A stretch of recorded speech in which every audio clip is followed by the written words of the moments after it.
Hello students, how are you? I hope you all are fine and enjoying your studies. So students, today we will start our new chapter from class 10th, chapter number 2, political science book, that is Federalism. In the previous chapter, we discussed about horizontal distribution of power sharing. In this chapter, we will discuss about vertical division of power sharing. We commonly referred to as a federalism. So student, in this chapter we will discuss about the definition of federalism, features of federalism and type of federation and many more about federalism. In the last we will discuss our local government, a third tier of government. So student, what is federalism? Federalism is a system of government in which the power is divided between a central authority and various constituent units of the country. Usually a federation has two levels of government. One is the government for the entire country that is usually responsible for a few subjects of common national interest. The other are government at the level of province or states that look after much of the day-to-day administering of their state. Both these levels of government enjoy their power independent of the other. Student, look at this map. Though only 25 of the world's 193 countries have federal political system, their citizens make up 40% of the world population. Most of the large countries of the world are federations. Like we can see here USA, Canada, Russia, India, Brazil, Australia, Argentina, etc. So students, we will discuss here difference between a federal form and unitary form of government. Under unitary system, all powers are vested in the center, whereas in federal system, powers are distributed between the center and the provincial governments. Unitary government may have written constitution, but not compulsorily. A federal government must have a written constitution. In federal government, there are two set of government, double executive, double judiciary and double legislature. Under unitary government, there is one government, central government. Under unitary government, there is a single citizenship. In a federal state, there is generally double citizenship. Citizenship of the country and the citizenship of the province to which the citizens belongs. So students, now we will start features of federalism. Let us look at some of the key features of federalism. Number 1, there are two or more levels of government. Number 2, different tiers of government govern the same citizens, but each tier has its own jurisdiction in specific matter of legislation, taxation and administration. Number 3, the jurisdiction of the respective level or tiers of government are specified in the Constitution. Number 4.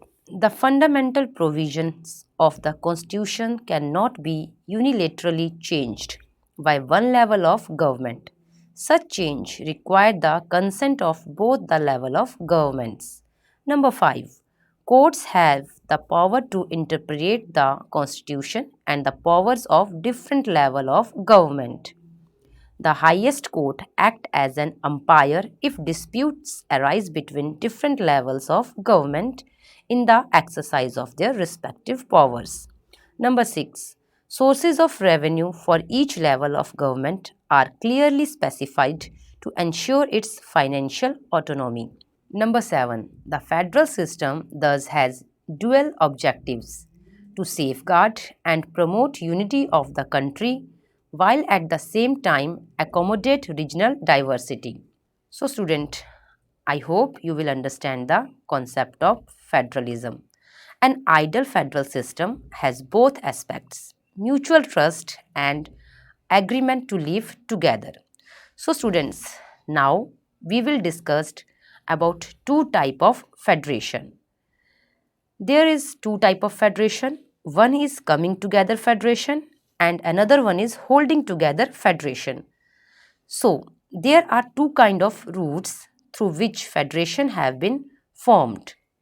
The first route involves independent states coming together on their own to form a bigger unit, so that by pooling sovereignty and retaining identity, they can increase their security. This type of coming together federation includes the USA, Switzerland, and Australia.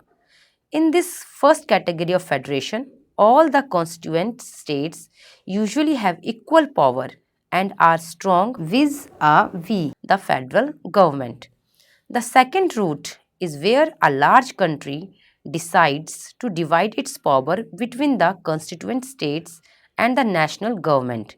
India, Spain, and Belgium are example of this kind of holding together federation. In this second category, the central government tend to be more powerful, vice versa the state. Very often different constituent units of the federation have unequal powers. Some units are granted special powers. What makes India a federal country? Let us begin with the constitution. India had emerged as an independent nation after a painful and bloody partition. Soon after independence, several princely states became a part of the country. The constitution declared India as a union of states. Although it did not use the word federation, the Indian Union is based on the principles of federalism. Let us go back to the seven features of federalism mentioned above. We can see that all these features apply to the provisions of the Indian Constitution.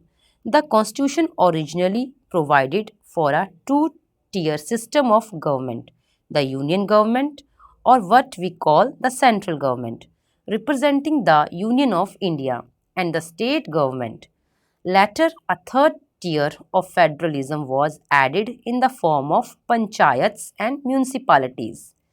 As in any federation, these different tiers enjoy separate jurisdiction. The constitution clearly provided a threefold distribution of legislative powers between the union government and the state government. Thus, it contained three lists. First is union list, second is state list, and third is concurrent list. So, unit list include subjects of national importance such as defense of the country, foreign affairs, banking, communications, and currency. They are included in this list because we need a uniform policy on these matters throughout the country. The union government alone can make laws relating to the subjects mentioned in the union list. Second is state list. State list contains subjects of state and local importance such as police, trade, commerce, agriculture, and irrigation. The state government alone can make laws relating to the subjects mentioned in the state list. Third is concurrent list. In it includes subject of common interest to both the union government as well as the state government. Forest, trade union, marriage, adoption, and succession. Both the union as well as the state government can make laws on the subjects mentioned in this list. If their laws conflict with each other, the law made by the union government will prevail. What about subjects that do not fall in any of the three list, students? Or subject like computer software that came up after the constitution was made. According to our constitution, the union government has the power to legislate on these residuary subjects. So students, how to bring changes in the power sharing? It is not easy to make changes to this power sharing arrangement. The parliament cannot on its own change this arrangement. Step 1. Any change to it has to be first passed by both the houses of parliament with at least two-thirds majority. Step 2. It has to be ratified by the legislatures of at least half of the total states. Role of judiciary. The implementation of constitutional provisions and procedures. Number 2. In case of any disputes about the division of powers, the High Court and the Supreme Court make a decision. Role of government. The union and the state government have the power to raise resources while levying taxes in order to carry on the government. Number 2. The responsibilities assigned to each of them. How is federalism practiced? The real success of federalism in India can be attributed to the nature of democratic politics in our country. This ensured that the spirit of federalism, respect for diversity, and desire for living together became shared ideals in our country. Let us look at some of the major ways in which this happened. Linguistic states. The creation of linguistic states was the first and a major test for democratic politics in our country. If you look at the political map of India, when it began its journey as a democracy in 1947 and that of 2019, you will be surprised by the extent of the changes. Many old states have vanished and many new states have been created. Areas, boundaries and name of the states have been changed. In 1947, the boundaries of several old states of India were changed in order to create new states. This was done to ensure that people who spoke the same language lived in the same state.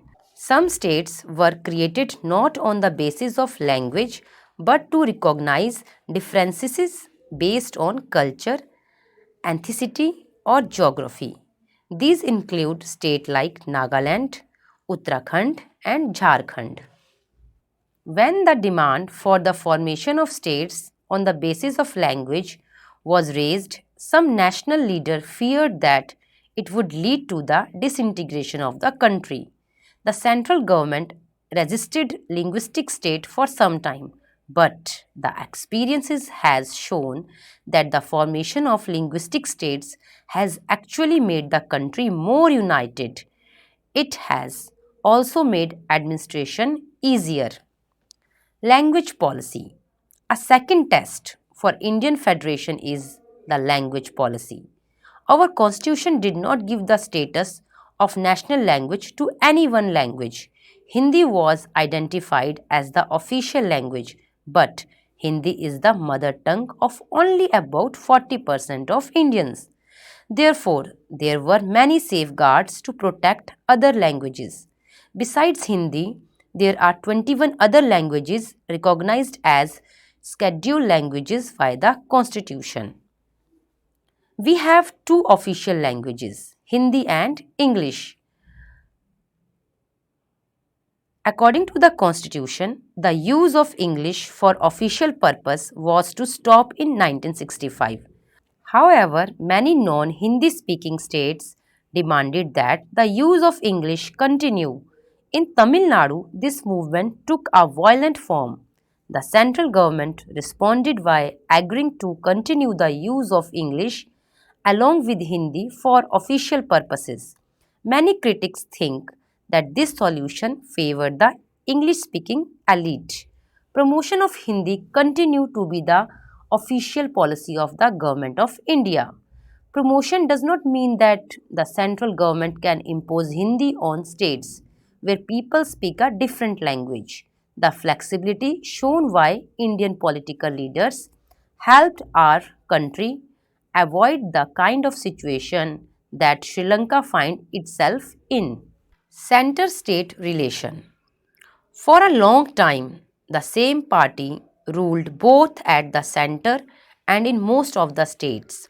This meant that the state government did not exercise their right as autonomous federal unit.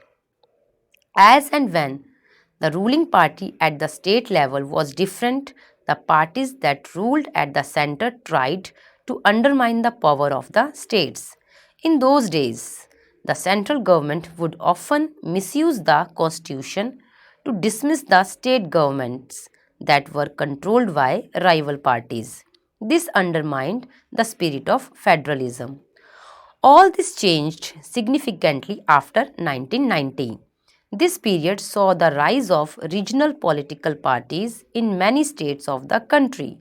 This was also the beginning of the era of coalition government at the center. Students, coalition government means a government formed by the coming together of at least two political parties. Usually, partners in a coalition form a political alliance and adopt a common program. Since no single party got a clear majority in the Lok Sabha, the major national party had to enter into an alliance with many parties, including several regional parties, to form a government at the center. This led to a new culture of power sharing and respect for the autonomy of state government. This trend was supported by the major judgments of the Supreme Court that made it difficult for the central government to dismiss state government in an arbitrary manner. Thus, federal power sharing is more effective today than it was in the early years after the constitution came into force. Decentralization in India. We noted above that federal government has two or more tiers of government. We have so far discussed the two tier of governments in our country. But a vast country like India cannot be run only through these two tiers. States in India are as large as independent countries of Europe. In terms of population, Uttar Pradesh is bigger than the Russia. Maharashtra is about as big as Germany.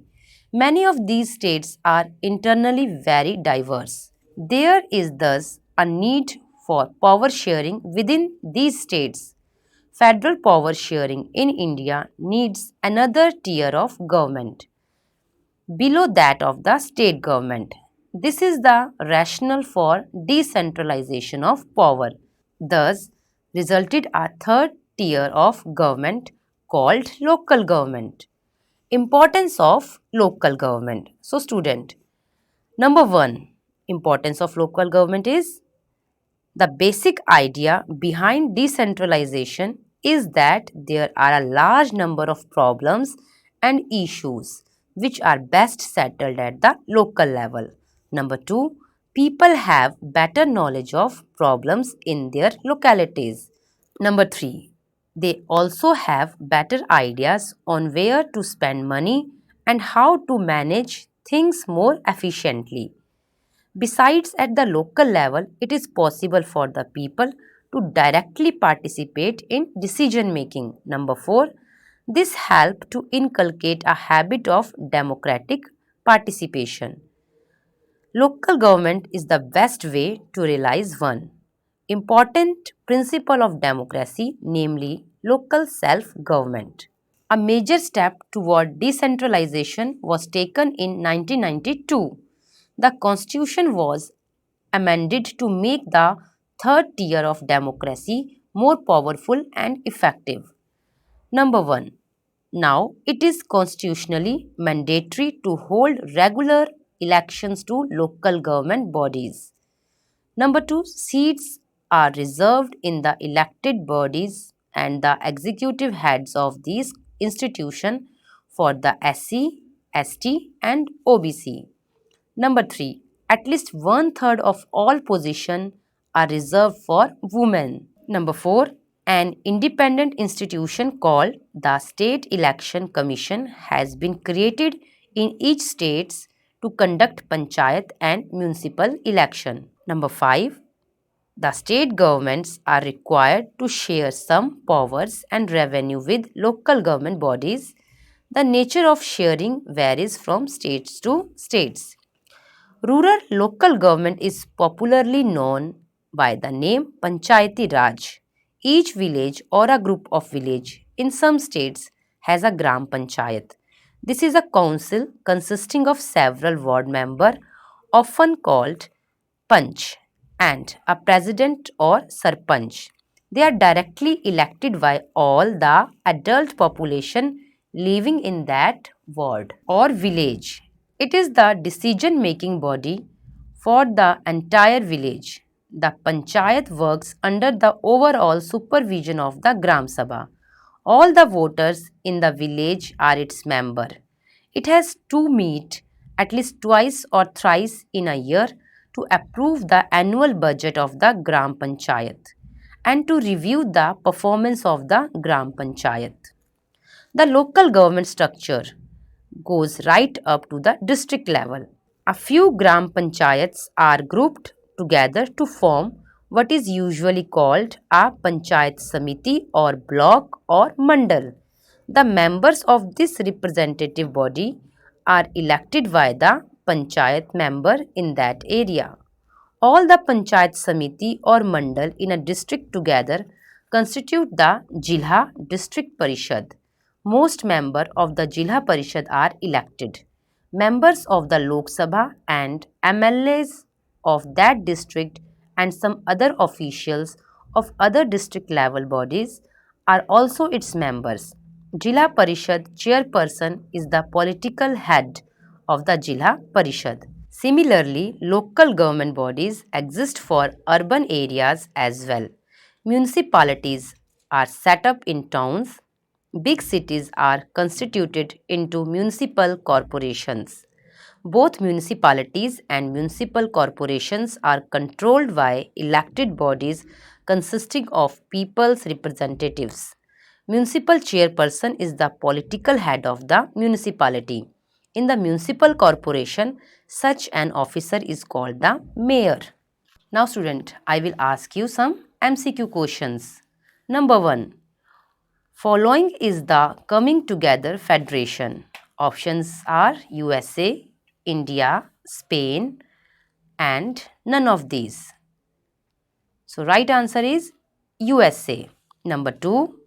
Following is an example of holding together federation. Options are Switzerland, India, Australia, USA. Right answer is India. Next question. In India, the number of languages recognized by the Constitution as scheduled languages is option are 15, 20, 25, 22. Right answer is 22. Next question. The meetings of the Gram Panchayat are presided over by option are President of India, Chairman, Sarpanch and Major. The right answer is Sarpanch. Next question. Who presides over the meeting of municipal corporation? Options are Collector, Sarpanch, Mayor and MLA. The right answer is Mayor. So student, we will here stop our chapter. I hope you will understand all the concept about federalism. So student, stay safe, stay healthy. Thank you.